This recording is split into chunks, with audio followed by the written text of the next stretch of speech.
अस्सलामुअलैकुम। आज हम लोग फर्स्ट ईयर फेस में पास पेपर्स के न्यूमेरिकल सॉल्व करने वाले हैं और बारी है 2013 के न्यूमेरिकल्स को सॉल्व करने की।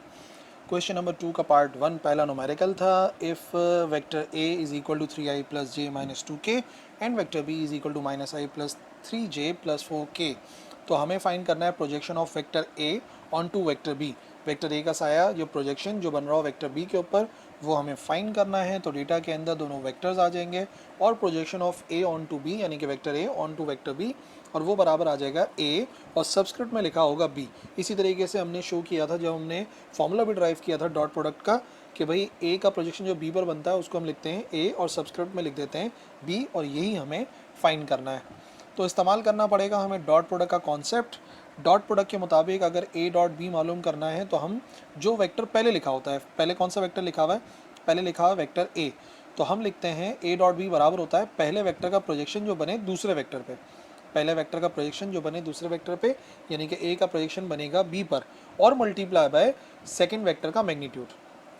ए डॉट बी का कॉन्सेप्ट यही है कि अगर मुझे फाइंड करना होता है फॉर्मूला भी तभी हम क्या करते हैं, हम ए डॉट बी का मतलब लिखते हैं A dot B is equal to first vector का projection onto the second vector into the magnitude of second vector यानी कि मैग्नीट्यूड सेकेंड वेक्टर है बी। और यहाँ पर अगर हम ए के प्रोजेक्शन बी को अलग करेंगे तो ये आ जाएगा A dot B divided by B और ये हो जाएगी लेट से हमारी इक्वेशन नंबर 1। दो प्रॉब्लम्स हैं, एक प्रॉब्लम है हमें ए डॉट बी मालूम करना पड़ेगा और दूसरा बी का मैग्नीट्यूड निकालना पड़ेगा। ए डॉट बी आ जाए बी का मैग्नीट्यूड आ जाए दोनों को डिवाइड कराएंगे आंसर आ जाएगा। तो सबसे पहले ए डॉट बी मालूम कर लेते हैं। ए डॉट बी में सबसे पहले वेक्टर ए लिखा, फिर आ गया डॉट और फिर हमने लिख दिया वेक्टर बी। ठीक है, तो डॉट प्रोडक्ट लेने का जो तरीक़ेकार मैंने आपको सिखाया था सिंपल सा ही है। आई वाली वैल्यू को, क्योंकि प्रॉपर्टीज़ ऐसी हैं, आई वाली वैल्यू को आई वाली वैल्यू से मल्टीप्लाई कराते हैं, जे वाली वैल्यू को जे वाली वैल्यू से मल्टीप्लाई कराते हैं और के वाली वैल्यू को के वाली वैल्यू से मल्टीप्लाई कराते हैं। तो यहाँ पे क्या होगा 3 into minus one, 3 into minus one ये हो जाएगा माइनस का 3, फिर आ जाएगा 1 इंटू 3 तो ये हो जाएगा प्लस का 3 और फिर माइनस का 2 इंटू प्लस का 4 क्या हो जाएगा माइनस का 8। तो -3 + 3 एंड -8 आंसर आएगा। -3 + 3 कैंसिल हो जाएगा और यहाँ पर आ जाएगा ए डॉट बी का आंसर -8।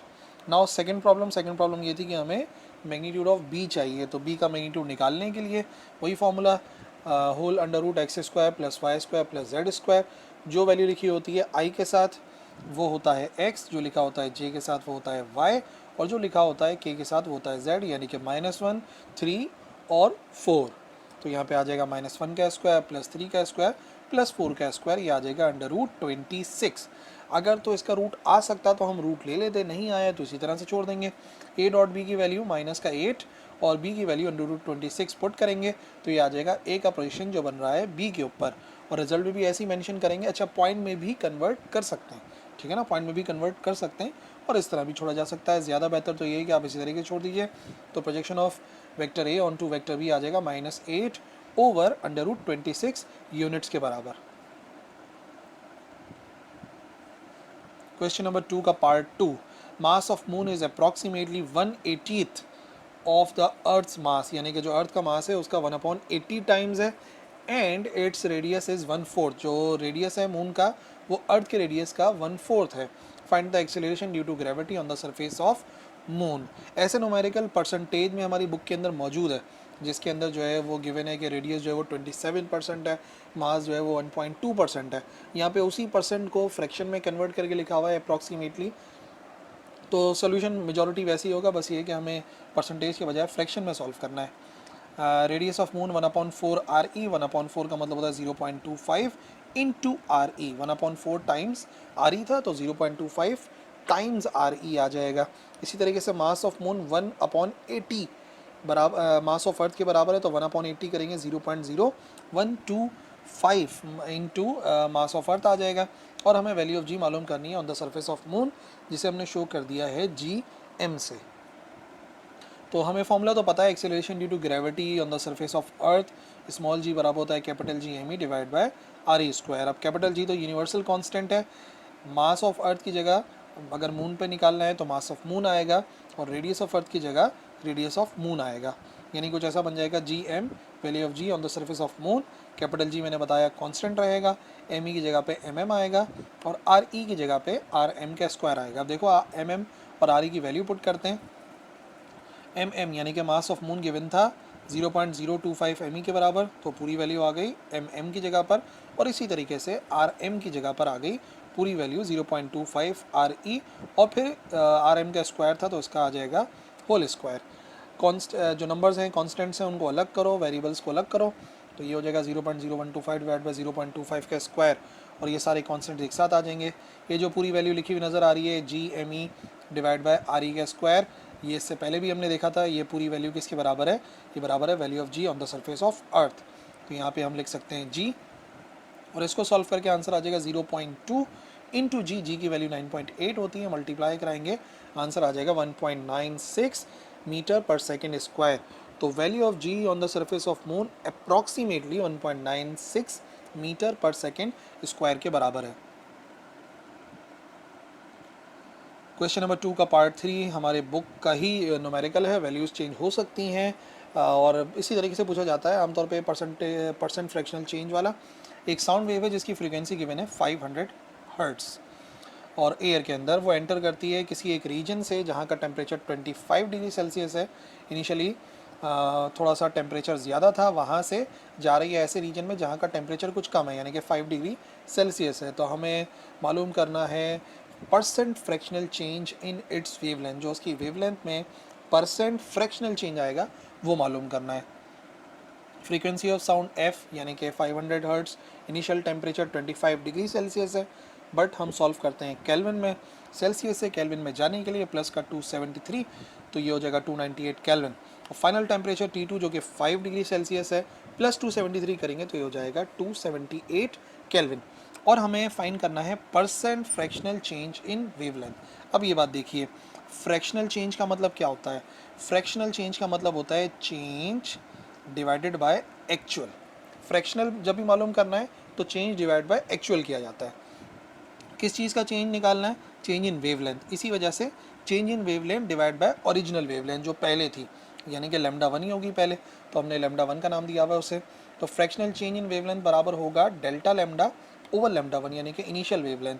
और क्योंकि यहाँ पे परसेंटेज में पूछा गया है, परसेंट में पूछा गया है, इस वजह से मैंने परसेंट का साइन लगा दिया, यानी कि जो भी हमारा फ्रैक्शनल आंसर आएगा मल्टीप्लाई बाय 100 कराएंगे तो आंसर आ जाएगा परसेंट फ्रैक्शनल चेंज का। तो भाई ये बात तो हमें पता, थोड़ा सा फॉर्मूला ना हमें ड्राइव करना पड़ेगा। जो स्पीड ऑफ साउंड है वो डायरेक्टली प्रोपोर्शनल है √T के, और प्रोपोर्शनलिटी का साइन रिमूव करते हैं तो बहुत सारे कॉन्स्टेंट्स आते हैं, बट वो यहाँ पे उनको पुट करने की ज़रूरत नहीं पड़ेगी हमें। तो हमने सिर्फ यहाँ पे लिख दिया V = KT, ठीक है ना। K में बहुत सारे कॉन्स्टेंट्स हैं जिनको आपने अपने थ्योरी में ज़रूर देखा होगा, बट यहाँ पे न्यूमेरिकल में लिखने की ज़रूरत नहीं है। सिर्फ हमने देखा कि भाई कॉन्स्टेंट यहाँ पर आएंगे। इनिशियली क्या हो सकता है, V1 अगर लिखें जब वो 25 डिग्री सेल्सियस वाली जगह में था तो K √T1 आ जाएगा। Let's say this is equation number 1। बाद वाली वेलोसिटी को कहते हैं V2, जो कि हो जाएगा K √T2। अब K थोड़ी चेंज होगा, जो कॉन्स्टेंट्स हैं वो कॉन्स्टेंट रहेंगे। सिर्फ जब टेम्परेचर T1 था तो वेलोसिटी V1 थी, टेम्परेचर T2 हो गया तो वेलोसिटी V2 हो गई, कॉन्स्टेंट चेंज नहीं होंगे। अब क्या करेंगे, हम डिवाइड कराएंगे दोनों इक्वेशंस को। इक्वेशन नंबर 2 को 1 से डिवाइड कराते हैं तो V2/V1 आ जाएगा। यहाँ पे K √T2 divide by K √T1। K से K हो जाएगा कैंसिल, और जो T2/T1 लिखा हुआ है इसको एक ही रूट में लिख लो, ये हो जाएगा V2/V1 √T2/T1। T2 था 278, T1 था 298, इसको सॉल्व करके रूट ले लो तो आंसर आएगा 0.965। ये आंसर V2/V1 का आया है। अब एक फॉर्मूला हमें पता है, बात ये है कि ये वेलोसिटीज़ है अभी तक, हमें चाहिए वेवलेंथ, तो हमें वेलोसिटीज से वेवलेंथ निकालनी पड़ेगी।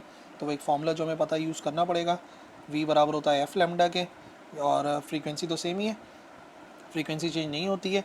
F lambda 2 F lambda 1, F से F हो जाएगा कैंसिल, चाहे 400 हो 500 हो, जितनी भी गिवन होती है उससे कोई फ़र्क नहीं पड़ता, उसने कैंसिल होना ही है। हम अलग करेंगे वैल्यू ऑफ लैम्डा 2, लैम्डा 2 की वैल्यू को अलग करेंगे तो ये हो जाएगा 0.965 लैम्डा 1 के बराबर। अभी हमारे पास लैम्डा 2 की वैल्यू आ गई, बट एक्चुअली ना हमें लैम्डा 1 निकालना है ना हमें लैम्डा 2 निकालना है, हमें निकालना है चेंज इन वेवलेंथ। तो चेंज किस तरह से मालूम कर सकते हैं, डेल्टा लैम्डा बराबर होगा लैम्डा 1 माइनस लैम्डा 2। चेंज इसी तरीके से मालूम कर सकते हैं। सो वैल्यू पुट करते हैं लैम्डा 2 की, लैम्डा 1 एज इट इज़ आ गया, लैम्डा 2 की वैल्यू 0.965 लैम्डा 1। ठीक है, अब यहाँ पर 1 लैम्डा 1 लिखा हुआ है, यहाँ पे 0.965 लैम्डा 1 लिखा हुआ है। 1 में से 0.965 माइनस करोगे तो आ जाएगा 0.035 लैम्डा 1 के बराबर। और क्योंकि हमें याद करो, हमें डेटा के अंदर मैंने बताया था delta lambda divided by lambda 1 चाहिए, तो यही जो मल्टीप्लाई में लिखा हुआ है लैम्डा, ये वाला 1 इसको भेज देंगे दूसरी तरफ डिवाइड में, तो ये हो जाएगा delta lambda divide by lambda 1 is equal to 0.035। ये आ गया फ्रैक्शनल चेंज इन वेवलेंथ। अब इसको परसेंट में कन्वर्ट करने के लिए मल्टीप्लाई बाय 100 कराएंगे, तो 0.035 इंटू 100 ये हो जाएगा 3.5%। यानी कि जब साउंड वेव एक हॉट रीजन से कोल्ड रीजन के अंदर जा रही थी, जो भी मेंशन था, तो उसमें फ्रैक्शनल चेंज जो आएगा परसेंट फ्रैक्शनल चेंज वेवलेंथ के अंदर, वो आएगा 3.5%। क्वेश्चन नंबर 2 एक प्रूफ दैट है, जो कि मैं रीजनिंग में कवर करना चाह रहा था, लेकिन चलो अभी न्यूमेरिकल में ही कवर कर लेते हैं उसको। Proof that A cross B के मैग्नीट्यूड का square plus A dot B का स्क्वायर बराबर होता है ए स्क्वायर बी स्क्वायर के, यानी कि ए के मैग्नीट्यूड का स्क्वायर और बी के मैग्नीट्यूड के स्क्वायर के बराबर होता है। सो सेलेक्ट कर लेते हैं लेफ्ट हैंड साइड को। लेफ्ट हैंड साइड है ए क्रॉस बी के मैग्नीट्यूड का square plus A dot B का स्क्वायर। रुक जाते हैं, दोनों वैल्यूज़ निकालेंगे पहले, फिर इक्वेशन नंबर 1 में पुट कर देंगे। ए क्रॉस बी बराबर होता है ए का मैग्नीट्यूड बी का मैग्नीट्यूड साइन थीटा। अब क्योंकि मैग्नीट्यूड लिखा हुआ है तो यहाँ पे मैंने यूनिट वेक्टर एन नहीं लिखा है, ठीक है ना। मैग्नीट्यूड का मतलब यही है कि वो यूनिट वेक्टर हट जाता है, और ए क्रॉस बी का मैग्नीट्यूड बराबर आता है ए बी साइन थीटा के। ये ए क्रॉस बी की वैल्यू आई है, और ए डॉट बी हमें पता है बराबर होता है ए बी कॉस थीटा के। तो ए बी साइन थीटा आ गया, ए बी कॉस थीटा आ गया। जैसे ही दोनों वैल्यूज़ हमारे पास आ गई हैं, इनको रख देते हैं इक्वेशन नंबर 1 में। तो इसकी जगह पर आ जाएगा ए का मैग्नीट्यूड बी का magnitude sine theta whole square. ये हो जाएगा ए डॉट बी की जगह पे ए का मैग्नीट्यूड बी का मैग्नीट्यूड कॉस थीटा और इसका होल स्क्वायर। स्क्वायरिंग कर लो तो कॉमन आ जाएगा ए का स्क्वायर और बी का स्क्वायर कॉमन आएगा, ठीक है। इधर भी ए का स्क्वायर बी का स्क्वायर आएगा, इधर भी ए का स्क्वायर बी स्क्वायर आएगा, जो कि कॉमन आ जाएगा। यहाँ बचेगा sine square theta plus cos square theta. और मेजॉरिटी समझ गए होगे आप लोग कि भाई ये यहाँ पे आइडेंटिटी इस्तेमाल होगी, sine square theta plus cos square theta बराबर होता है 1 के। तो फिर ऊपर जहाँ पे ये वैल्यू लिखी है वहाँ पे हम 1 लिख सकते हैं। तो ए के मैग्नीट्यूड का स्क्वायर बी के मैग्नीट्यूड का स्क्वायर इंटू 1, ये खुद आ जाएगा A square B square. Left hand side इसके बराबर आ गई है, और एक्चुअली राइट हैंड साइड भी इसी के ही बराबर थी, तो हम लिख सकते हैं left hand side is equal to right hand side. Question number 2 का पार्ट 5 बुक का ही न्यूमेरिकल है, बट वैल्यूज चेंज हैं। एक हॉर्स जो है पुल कर रहा है एक कार्ट को हॉरिजॉन्टली, और फोर्स अप्लाई कर रहा है उस पर 40 newton at an angle of 25 degrees. 25 degrees का एंगल बन रहा है अब हॉरिजॉन्टल, और वो जो कार्ट है मूव कर रहा है at a speed of 15 metre per second. How much work does the horse do in 5 minutes? कितना काम किया उस घोड़े ने 5 मिनट में, और उसकी पावर आउटपुट कितनी है वही पता करनी है, और वही मालूम करनी है इन हॉर्स पावर। और 1 HP बराबर होता है 746 वाट के। ये नहीं भी गिवन हो भाई याद कर लो, 1 HP बराबर होता है 746 वाट के। सारी वैल्यूज़ डेटा की। Force applied by horse 40 Newton, angle force और डिस्प्लेसमेंट के दरमियान में, या वेलोसिटी के दरमियान में सॉरी, वो है 25 डिग्री, और स्पीड है 15 metre per second. Work done है हॉर्स का जो मालूम करना है, टाइम 5 मिनट्स था, हर मिनट में होते हैं 60 सेकेंड, तो 5 इंटू 60 हो जाएगा 300 सेकेंड्स। और power output of the horse P हमें मालूम करना है इन HP। तो स्टार्ट करते हैं with the definition of power.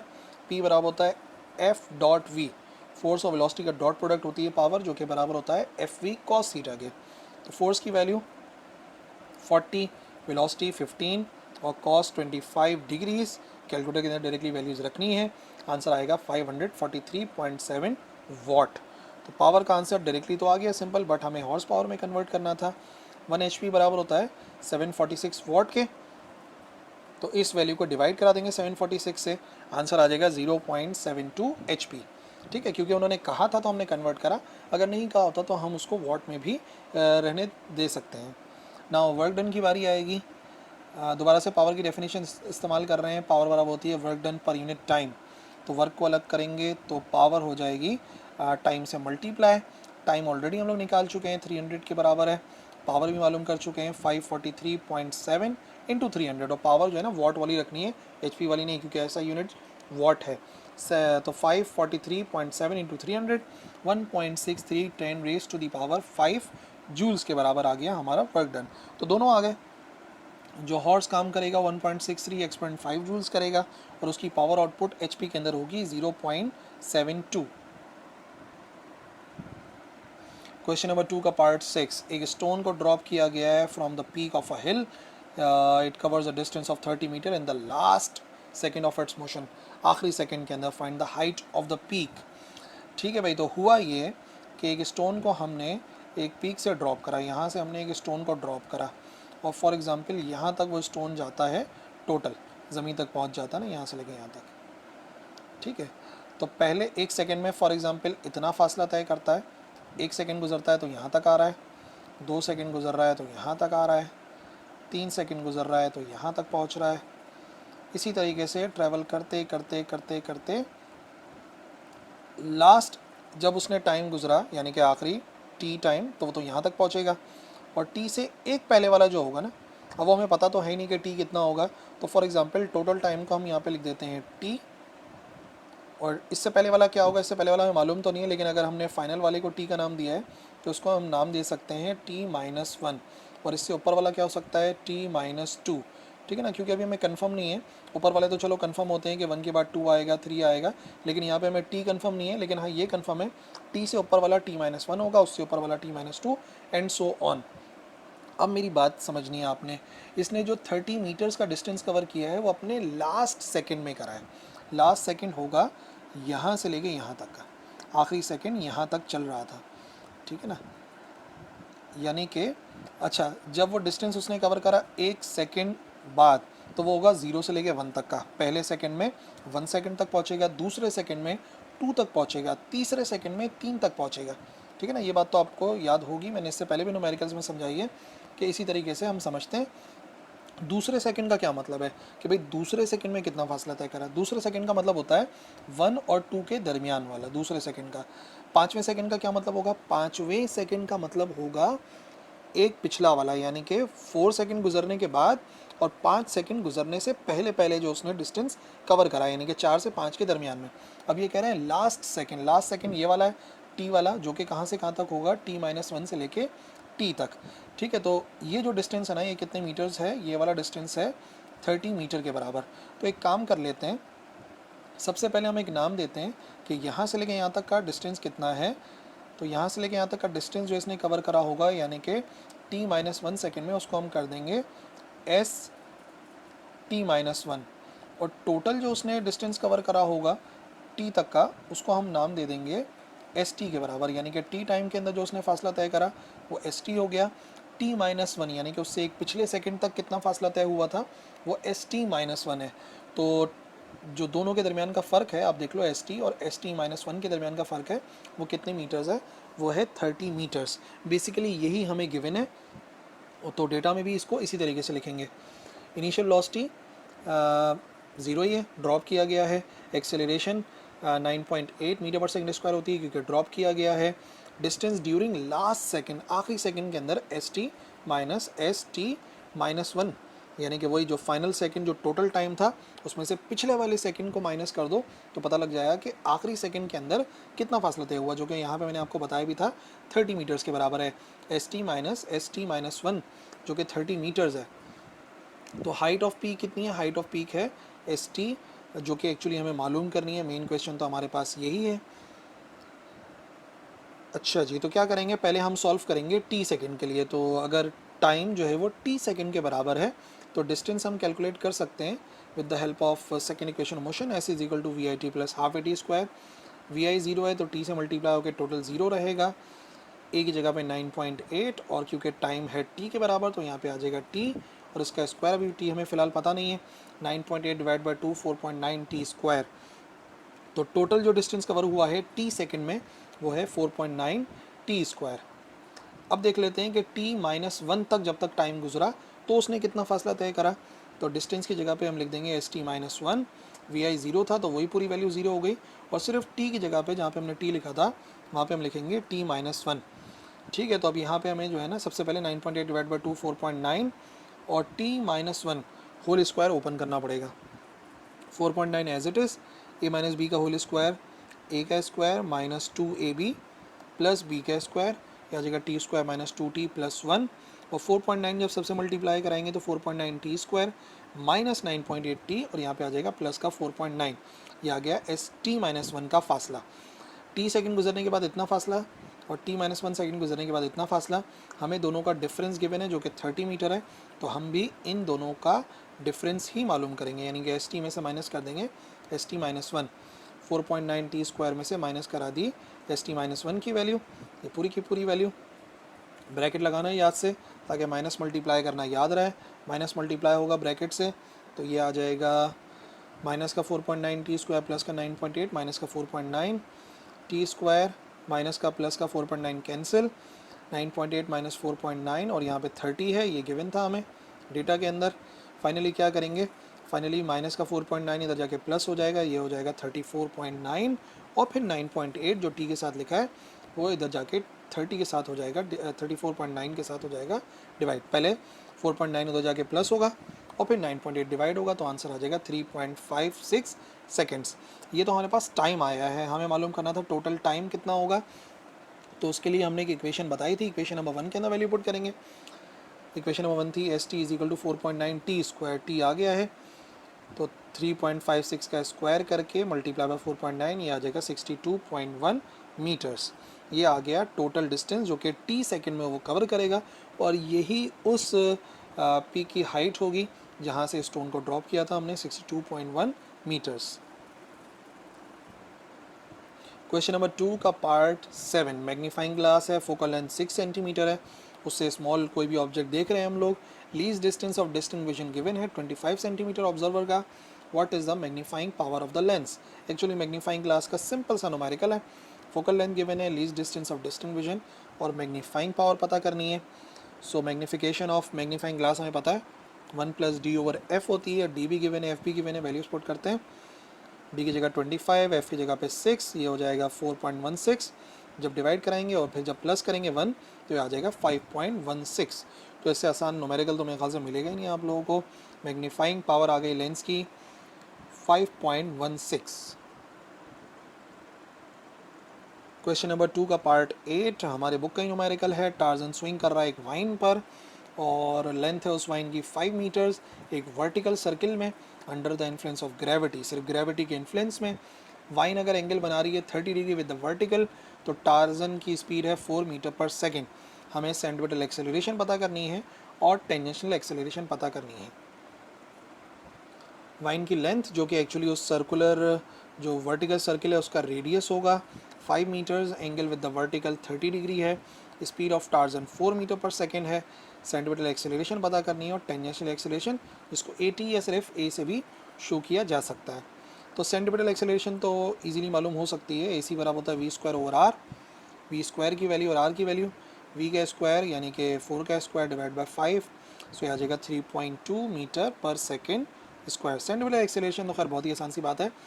Tangential acceleration जो है उसको फाइंड करना पड़ेगा थोड़ा सा लॉजिक से। अब देखिए मेरी बात, जो वर्टिकल है वो तो बिल्कुल ऐसे ही है, जो वाइन है जो रस्सी है जिस पे वो लटका हुआ है, जो पेड़ की डाली है वो कुछ एंगल बना रही है, यहाँ से वो लटका हुआ है ना, फॉर एग्जांपल जो टार्जन है वो यहाँ कहीं से लटका हुआ है, ठीक है। तो भाई आप सपोज़ कर लो भाई ये टार्जन है, ठीक है, और उसने इस रस्सी को पकड़ा हुआ है अपने दोनों हाथों से। ओके, तो अभी ये जो एंगल बन रहा है ना दोनों के दरमियान में ये है 30 डिग्री, यानी कि वर्टिकल के साथ जो एंगल बन रहा है वो बन रहा है 30 डिग्री। और यकीनन इसका जो वेट होगा टार्जन का वो डाउनवर्ड एक्ट कर रहा होगा, और टार्जन जो है वो एक्चुअली किसी और फोर्स पे नहीं बल्कि under the influence of gravity काम करता है, यानी इस तरीके से मूव करता है। अच्छा, इस तरीके से मूव कर रहा है तो देखो उसका वेट जो डाउनवर्ड एक्ट कर रहा है उसके दो कंपोनेंट्स बनेंगे। एक कंपोनेंट होगा जो रस्सी के पैरेलल होगा और एक होगा जो रस्सी के परपेंडिकुलर होगा। ये वाला रस्सी के पैरेलल है तो इसको कह देते हैं डब्ल्यू पैरेलल, जिसको रस्सी बैलेंस कर देगी, रस्सी में जो टेंशन है वो बैलेंस कर देगी, और ये है डब्ल्यू परपेंडिकुलर, ठीक है ना। तो इसी कंपोनेंट की वजह से टार्जन मूव कर रहा होगा डब्ल्यू परपेंडिकुलर की वजह से। वजह यह है कि टोटल तो वेट है लेकिन उसका एक कंपोनेंट यानी कि डब्ल्यू पैरेलल रस्सी बैलेंस कर रही होगी, लेकिन डब्ल्यू परपेंडिकुलर की वजह से ही टार्जन इस डायरेक्शन में मूव करेगा। इसका जो डायरेक्शन है वो बता रही है कि भाई इसी की वजह से, इसी नेट फोर्स की वजह से टार्जन मूव कर रहा होगा। और एंगल बन रहा है 30 डिग्री। एंगल के सामने वाली साइड परपेंडिकुलर होती है जिसके लिए हम साइन थीटा इस्तेमाल करते हैं, ठीक है। तो इसी वजह से हमने क्या कहा, हमने कहा नेट फोर्स जिसकी वजह से टार्जन मूव कर रहा है वो W परपेंडिकुलर के बराबर है। और जो भी एंगल के सामने वाली साइड होती है, अगर उसको ट्रिग्नोमेट्री से मालूम करते भी हैं तो उसमें साइन थीटा यूज़ होता है। सो W परपेंडिकुलर बराबर होगा W साइन थीटा के। अगर तो बात क्लियर है तो ठीक है, अगर नहीं क्लियर है तो अभी इस वीडियो को यहाँ पे स्टॉप करके कॉपी उठाओ, उसके ऊपर साइन थीटा अप्लाई करो इस ट्राइंगल पे, अपने आप आ जाएगा W परपेंडिकुलर बराबर W साइन थीटा के। नाउ हमें W भी पता है, वेट और उसका फॉर्मूला भी पता है, फोर्स भी पता है और एंगल भी पता है। पुट करते हैं वैल्यूज़। W बराबर होता है mg के, फोर्स बराबर होती है ma के, और sine theta as it is, m से m कैंसिल, तो a बराबर आएगा g into sine theta. g है बराबर 9.8 के, एंगल है 30 डिग्री, साइन 30 0.5 इंटू 9.8, ये आ जाएगा 4.9 मीटर पर सेकेंड स्क्वायर। ये उसकी एक्सेलरेशन है, यानी कि टेंजेंशियल एक्सेलरेशन है। तो दोनों आ गई, सेंटिकुलर एक्सेलरेशन 3.2 आई थी और टेंजेंशियल आ गई है 4.9 मीटर पर सेकेंड स्क्वायर।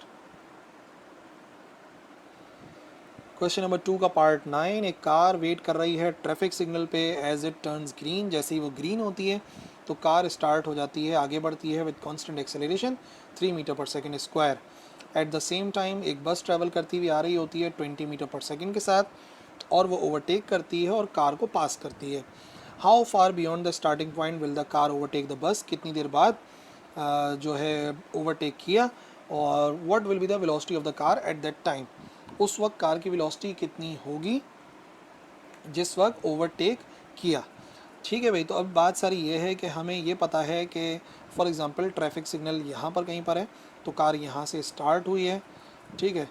तो कार फॉर एग्ज़ाम्पल यहाँ तक पहुँचती है, तो कार के यहाँ तक पहुँचने पर एक बस उसे ओवरटेक करती है, एक बस उस कार को ओवरटेक कर रही है, ठीक है। ये आ गई हमारे पास बस जो कि ओवरटेक कर रही है ऊपर चलने वाली कार को, मतलब उसी के साथ चल रही कार, उसको कार बस ने कार को ओवरटेक किया। और जैसे ही ओवरटेक किया तो उस वक्त जो है हमें क्या क्या गिवन है, हमें एक्सेलरेशन गिवन है कार की जिससे कार चल रही थी, इनिशियल वेलोसिटी पता है कार की क्योंकि वो रुकी हुई थी, और बस की कांस्टेंट स्पीड पता है, बस की स्पीड कांस्टेंट है, no acceleration at all, 20 metre per second है।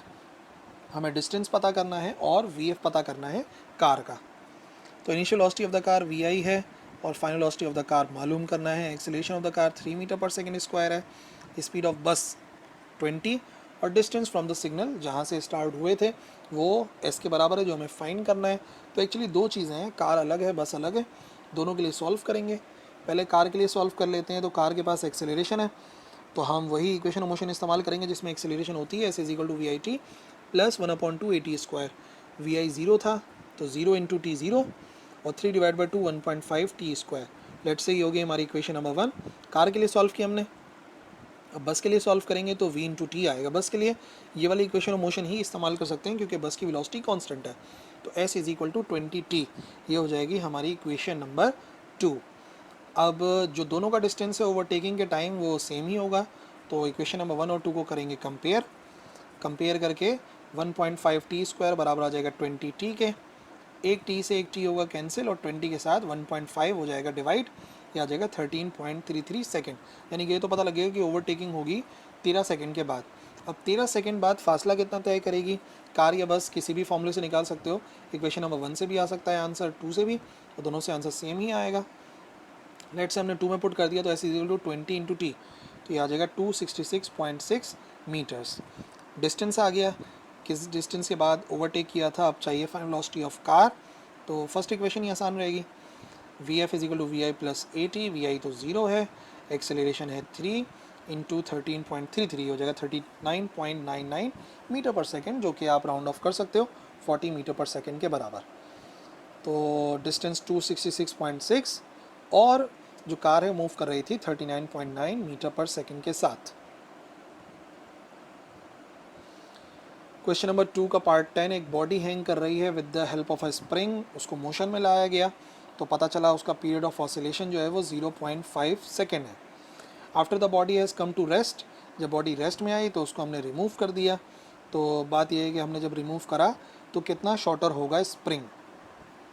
स्प्रिंग पहले ऐसे स्टेट में था, हमने बॉडी को हैंग किया तो वो यकीनन कुछ खिंच गया, कुछ ना कुछ डिस्प्लेसमेंट उसने कवर करी और फिर वो वाइब्रेट होता रहा। तो जब हम बॉडी को रिमूव कर देंगे तो स्प्रिंग अपनी ओरिजिनल स्टेट में वापस चला जाएगा। तो सवाल इस तरह ही पूछा जा सकता था कि ऑब्जेक्ट को लटकाने पर कितना ज़्यादा एक्सटेंड होगा स्प्रिंग, बट उन्होंने ऐसे पूछा कि ऑब्जेक्ट को हटाने पर कितना शॉर्ट होगा। तो बात यही कि जब हमने ऑब्जेक्ट उसके ऊपर हैंग किया था तो उसमें कितना डिस्प्लेसमेंट आया था। Actually we have to find the displacement. So time period of vibration 0.4 second और डिस्प्लेसमेंट x हमें फाइंड करनी है। तो टाइम पीरियड का फॉर्मूला अप्लाई कर देते हैं स्प्रिंग मास सिस्टम में, 2π√m/k। Let's say this is our equation number 1। अब प्रॉब्लम ये है कि ना हमें m पता है ना हमें k पता है, हाँ हमें t मालूम है, ठीक है। और दूसरी बात ये है कि जो एक्चुअली हमें वो चीज़ मालूम करनी है डिस्प्लेसमेंट, वो तो यहाँ पर फॉर्मूले के अंदर लिखी हुई ही नहीं है, ठीक है ना। तो अब क्या करेंगे, रुक जाते हैं, इसको सॉल्व करना पड़ेगा। W यानी कि जो फोर्स है जो कि बराबर होती है kx के, फ़िलहाल वो फोर्स वेट के तौर पे काम कर रही है जिसकी वजह से ये मूव कर रहा है, जो अप्लाई हुई है इसके ऊपर। तो F इजिकल टू kx, जो हुक्स लॉ था उसमें F की जगह पे W लिख सकते हैं। W खुद बराबर होगा mg, तो mg इजिकल टू kx। इसको रीअरेंज ऐसे करा कि m और k एक साथ आ जाएँ, तो m इधर जाके k इधर जाके हो जाएगा डिवाइड m के साथ, और g इधर जाके डिवाइड हो जाएगा x के साथ। तो ये हो जाएगा x/g, m/k is equal to x/g। तो जहाँ पे m/k लिखा हुआ है इक्वेशन नंबर 1 में, वहाँ पे हम लिख सकते हैं x/g। तो अब x हमें मालूम करना है, t मालूम है, g भी मालूम है, सॉल्व कर सकते हैं। सिर्फ स्क्वायर रूट वगैरह ख़त्म करो पहले, squaring on both sides. t² is equal to 4π² x/g, t का स्क्वायर यानी कि 0.4 का स्क्वायर, 4 × 3.14 का स्क्वायर x/g, ठीक है। अब इसको रीअरेंज कर लेते हैं। अच्छा, यहाँ पे टाइम जो है वो 0.5 लिख दिया मैंने क्वेश्चन के अंदर, बट ये 0.4 ही गिवन था, इस वजह से हमें हमने सॉल्व भी 0.4 से ही करना है। तो t का स्क्वायर यानी कि 0.4 का स्क्वायर इज इक्वल टू 4 3.14 का स्क्वायर x/g। रीअरेंज करेंगे, x को अलग करेंगे, तो x अलग करेंगे तो 0.4 का स्क्वायर, g यानी कि 9.8 उधर जाके हो जाएगा मल्टीप्लाई, और 4 और 3.14 का स्क्वायर हो जाएगा डिवाइड। तो आंसर आ जाएगा 0.039 मीटर्स। तो इसका मतलब जो हम ऑब्जेक्ट रिमूव करेंगे तो जो स्प्रिंग है वो शॉर्ट हो जाएगा 0.039 मीटर्स।